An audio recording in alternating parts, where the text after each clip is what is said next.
Assalamualaikum warahmatullahi wabarakatuh. Perkenalkan, nama Ana Nuza Aleka Mahesti. Ana dari SDIT Al-Andalus. Kali ini Ana akan menceritakan kisah perjuangan dakwah Nabi Muhammad Sallallahu Alaihi Wasallam.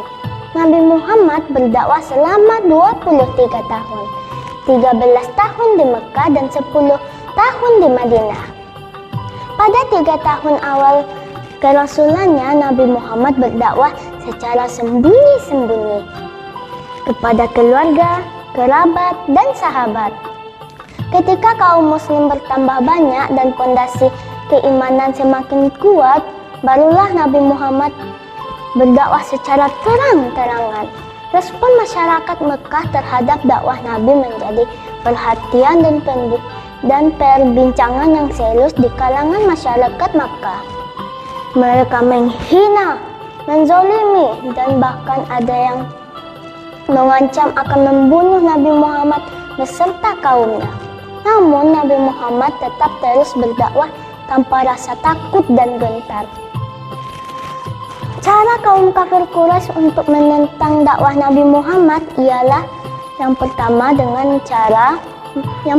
mengatakan Nabi Muhammad gila, pembohong, dan ajaran yang dibawanya sesat.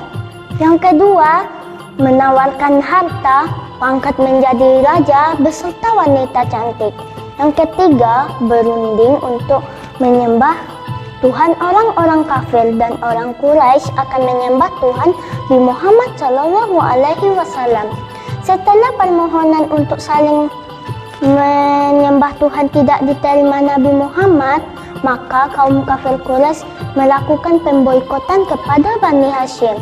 Akibat pemboikotan itu, Bani Hashim harus menderita kelaparan dan kemiskinan selama 3 tahun. Akhirnya Nabi Muhammad menyuruh para sahabatnya untuk hijrah ke negeri Habasyi. Kedatangan umat Islam ke negeri Habasyi disambut baik oleh Raja Najasyi. Mereka diizinkan untuk melakukan ibadah sesuai keyakinan yang dianut. Akhirnya Raja Najasyi masuk Islam. Melihat keberhasilan umat Islam bertahan dan mendapat perlindungan membuat kaum kafir Quraisy semakin geram. Pada tahun ke-10 kenabiannya, istri Rasulullah Khadijah dan pamannya Abu Thalib meninggal dunia dalam waktu yang berdekatan.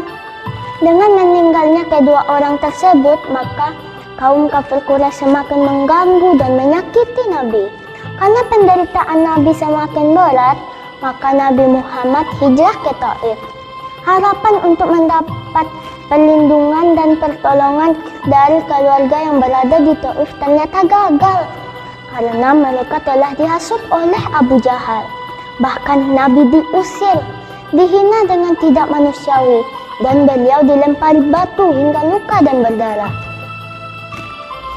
Setelah itu, lebih kurang 1 bulan di Taif, Nabi Muhammad kembali ke Mekah, dan kaum kafir Quraisy semakin menjadi-jadi dan meningkatkan penghinaan dan penganiayaan.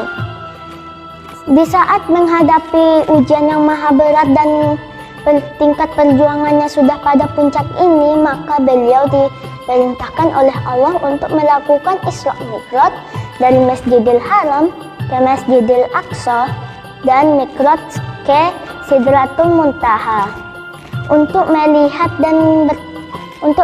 sebagian ayat-ayat Allah dan untuk bertemu dengannya. Saya sudahi. Assalamualaikum warahmatullahi wabarakatuh.